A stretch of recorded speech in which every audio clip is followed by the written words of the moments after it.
क्या है रेलवे का मिशन रफ्तार? जाने कैसे फर्राटा भरेंगी ट्रेनें।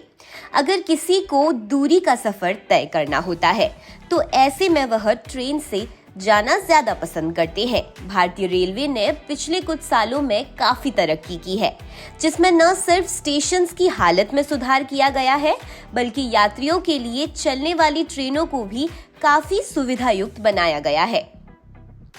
ट्रेन के कोच से लेकर सीट तक काफी बदलाव किए गए हैं। एक बदलाव जो सबसे जरूरी था वो था ट्रेन की स्पीड को लेकर, तो उसके लिए भी भारतीय रेलवे ने काफी प्रयास किए हैं।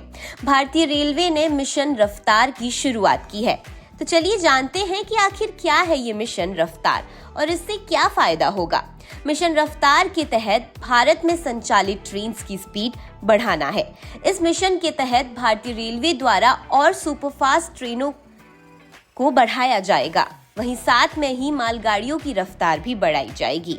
मिशन रफ्तार के तहत इन सभी ट्रेनों की औसत गति को बढ़ाया जाएगा। ट्रेनों की स्पीड बढ़ाने के लिए एक पूरी प्रक्रिया का पालन करना होता है, जिसमें tracks, signal system, overhead equipment, train के डिब्बे और इंजन को अपग्रेड करना होता है। तो वहीं इसके साथ बाईपास फुटओवर ब्रिज का निर्माण भी होगा।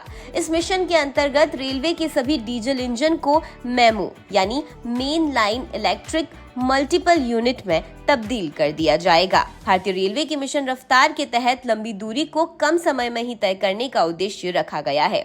लंबी रूट की ट्रेनों के लिए मिशन रफ्तार के तहत ट्रेनों की गति कम से कम 160 किलोमीटर प्रति घंटा करने की योजना बनाई जा रही है। इसके तहत ट्रेनों में तो बदलाव किए ही जा रहे हैं, साथ ही रेलवे के पूरे इंफ्रास्ट्रक्चर में भी जरूरी बदलाव हो रहे हैं। रेलवे की यात्रा में ट्रेन के लिए जो भी चीज बाधा बनती है उन्हें भी कम करने की प्लानिंग इनमें शामिल है। तो कैसी लगी ये इन्फॉर्मेशन कमेंट सेक्शन में जरूर बताइएगा। साथ ही आगे भी ऐसी इन्फॉर्मेशन से अपडेटेड रहने के लिए सब्सक्राइब करें हमारे YouTube channel explore India with Puja को।